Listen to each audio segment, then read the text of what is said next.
August had once stood at the summit of fortune, the kind of man whose name opened doors in every corner of the city. His empire sprawled across industries, towers of glass that scraped the clouds, mines that reached into the earth's depths, and networks that carried his influence into countless homes. To the public, he was not merely a businessman. He was a benefactor, a patron of causes that spanned oceans. In glittering halls awash with golden light, he moved like a king among dignitaries. His pen flowed across checks with effortless grace. His name announced with reverence as cameras flashed. Disaster on a distant shore. August's donation would be there. A cause halfway across the world. His presence was assured. He gave with grandeur for the world to see. But in the quiet streets of his own origin, the picture was starkly different. His siblings bore the weight of small lives. A brother bent over baskets of vegetables at dawn, a sister counting the last coins for school fees, a cousin patching walls that the rain always defeated. The neighbors lived with ceilings that leaked, cupboards half empty, and ailments that no one could afford to heal. August knew, but he turned his face away. To him, charity belonged to the faraway stage, not the humble doorstep.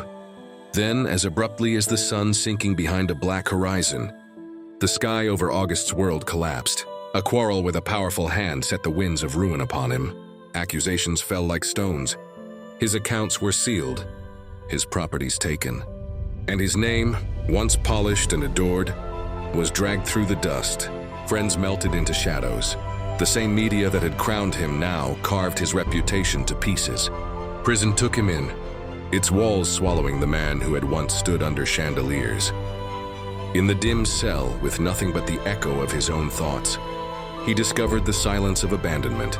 The glittering crowd was gone. The distant causes no longer reached for him. And yet, from the very streets he had neglected, came the only warmth he would know. A brother arrived with a bag of simple food, the scent of home clinging to it. A sister came, her presence a quiet anchor against the tide of shame. Neighbors who had once been strangers in his eyes sent messages of prayer, their kindness unshaken by the world's scorn. They came not for wealth, not for prestige, but for blood, for bond, for the simple truth that in the worst of storms, family and neighbors are the last light that remains. Years later, when freedom returned to him, August was no longer the man of towering fortune. The empire was gone, the applause silenced, but in its place there was something steadier, the embrace of those who had never walked away. From then on, his giving changed. No grand banquets, no spotlight speeches. Instead, he paid school fees for children whose laughter he knew by name, repaired the homes whose walls he had once walked past without notice, and placed food into hands that had long been empty. He gave without cameras, without ceremony, without the need to be seen. For August had learned that true charity does not sail to far off shores while leaving the hearth cold. It begins where the heart has roots, at the table of family, in the house next door, in the lives that quietly stood guard when the rest of the world turned away. It was a revelation that came too late to rewrite the past, but not too late to shape the man he would be until the end.